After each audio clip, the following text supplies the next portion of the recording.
আজকে ইমনের বিয়ে, আর আমি না গেলে মনে হয় যেন কোনো প্রোগ্রামই শুরু হতে চায় না। সো আমি চাই না আমার জন্য আসলে কোনো কিছু লেট হোক। আজকের বিয়ের ব্লগটা তোমাদের অনেক ভাল লাগবে। So let's enjoy and welcome back.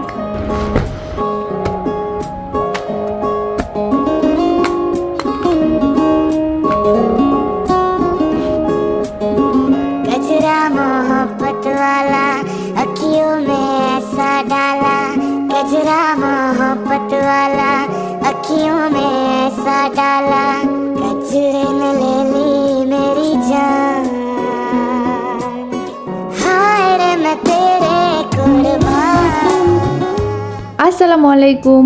আমার অনেক পছন্দের একটা ড্রেস হচ্ছে আজকে পরলাম। ড্রেসটার কালার আর ওড়নার জন্য আমার বেশি ভালো লেগেছে। যাই হোক, আমি একদম ঝটপট রেডি হয়ে গেলাম। কমেন্ট করে অবশ্যই আমাকে জানাবো আমাকে কেমন লাগছে। তারপরেই তো আমরা বের হয়ে গেলাম। আজকে আমাদের বিয়ের দাওয়াত হচ্ছে লেডিস ক্লাবে। লেডিস ক্লাবে প্রায়ই হচ্ছে আমাদের বিয়ের দাওয়াত খেতে আসা হয়। আর এই তো আমরা চলে আসছি একদম জাস্ট টাইমে। শুরুতে বললাম না, আমি না আসলে যেন বিয়ের প্রোগ্রাম শুরুই হতে চায় না। আসলেই কথাটা ঠিক। আমরা লেট করে আসার পরেও মাত্রই জামাই আসছে, যেটা ভেবেছিলাম যে মিস করব। আর এদিকে দেখো বউয়ের বান্ধবীরা কাজিনরা কি কি লিখেছে। আর এই যে আমাদের জামাইও চলে আসছে। বিয়েতে গেট ধরা হচ্ছে খুবই মজার একটা বিষয়। এই সুযোগেই হচ্ছে জামাই থেকে যা আদায় করে নেওয়া যায়। আমরা তো কোনো রকম ভিতরে চলে আসলাম। আর এসেই বউকে দেখতে পাচ্ছিলাম, এত কিউট লাগছে বউটাকে। মাশাআল্লাহ, আমাদের বউ অনেক কিউট। আর ওই যে কাবিলা হচ্ছে বউয়ের সাথে ছবি তুলছিলেন। তোমাদেরকে এর আগের ব্লগে আমি জিজ্ঞেস করেছিলাম যে এটাকে তোমরা বলতে পারো কিনা। তোমরা সবাই হচ্ছে সঠিক উত্তর দিয়েছো, যেটা কাবিলা।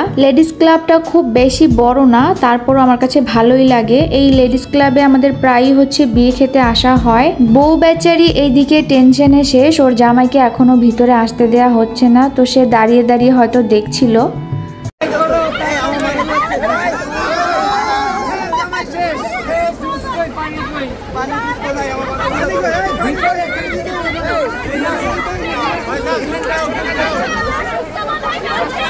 দেখতে দেখতে ভাবছিলাম যে খুব শীঘ্রই আমরা এরকম একটা গেট ধরতে যাচ্ছি। তো তোমাদের সাথে তো সবই শেয়ার করা হবে। আমার মতে এই সুযোগে যত টাকা আদায় করে নেওয়া যায় ভাই। আমার বিয়েতেও আমার কাজিনরা প্ল্যান করেছিল যে কত টাকা গেট ধরবে, তোমাদের ভাইয়া কত টাকা দিবে, কিন্তু হাসিও পায় আবার দুঃখও লাগে যে শেষ পর্যন্ত আর কোনো কিছুই হয় নাই। যাই হোক, বউয়ের সাথে একটু দেখা করতে আসলাম। বউ আমাকে একটু হাই দিল।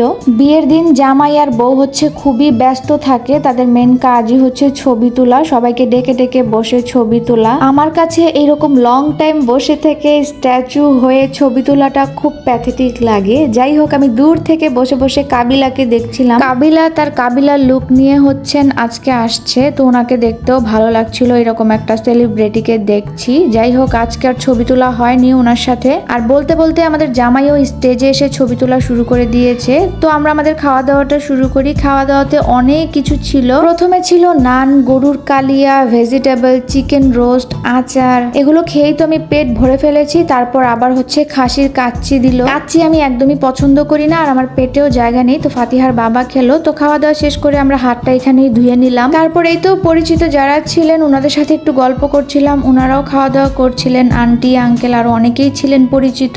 বাবাও আবার এখানে খেতে বসেছিলেন। হঠাৎ করে ফাতিহার বাবার এক স্কুল ফ্রেন্ডের সাথে দেখা হয়ে গেল। তো আমি ভাবলাম মেমোরিটা একটু সেভ করে রাখি। আর এই যে জামাই বউয়ের টেবিলের সামনে সবাই সেলফি ছবি তুলছিল, জানি না কেন। যদিও ফটো বুথ ছিল, তো আমি একটু এক নজরে দেখছিলাম পুরোটা ডেকোরেশন। সুন আমাদেরও এখানে একটা প্রোগ্রামের প্ল্যান আছে, তো ভালো করে হচ্ছে দেখছিলাম। খাওয়ার পরপরই হচ্ছে একটু কফি খেতে আসলাম। আর কফি বুথটা হচ্ছে বাহিরে। ফাতিহার বাবা আমাকে একটা সুগার ফ্রি কফি ধরিয়ে দিয়েছে, যেটা আমার একদমই পছন্দ হয়নি। আমি চা কফিতে অনেক চিনি খাই। যাই হোক, এখানে ফাতিহা কোত্থেকে এটা যেন নিয়ে আসছে। আর এই যে আমি ওকে বলছিলাম যে মা একটু সোজা হয়ে দাঁড়াও, আমি তোমার একটা ছবি তুলি। সে এটা হাতে নেয়ার পর থেকে একদম শেষ পর্যন্ত হাতেই রেখেছিল, মানে বাসায়ও নিয়ে আসতে চেয়েছিল। আমার মেয়ে সুযোগে আছে কখন সে স্টেজে উঠবে। আর এই যে সে উঠেও গিয়েছে। অনেকক্ষণ ধরেই সে চাচ্ছিল কোনোভাবে সে স্টেজে উঠতে পারে কিনা। প্রোগ্রাম প্রায় শেষের দিকে, যে যার মতো চলে যাচ্ছিল। তো আমরাও হচ্ছে এখন চলে যাচ্ছি। আজকের প্রোগ্রামটাও অনেক ভালো ছিল। তো যাই হোক, তোমরা নব দম্পতির জন্য অবশ্যই দোয়া রাখবে। আজকের মতো এখানেই বিদায় নিয়ে নিচ্ছি। সবাই তোমরা ভালো থেকো, সুস্থ থেকো। আল্লাহ হাফেজ।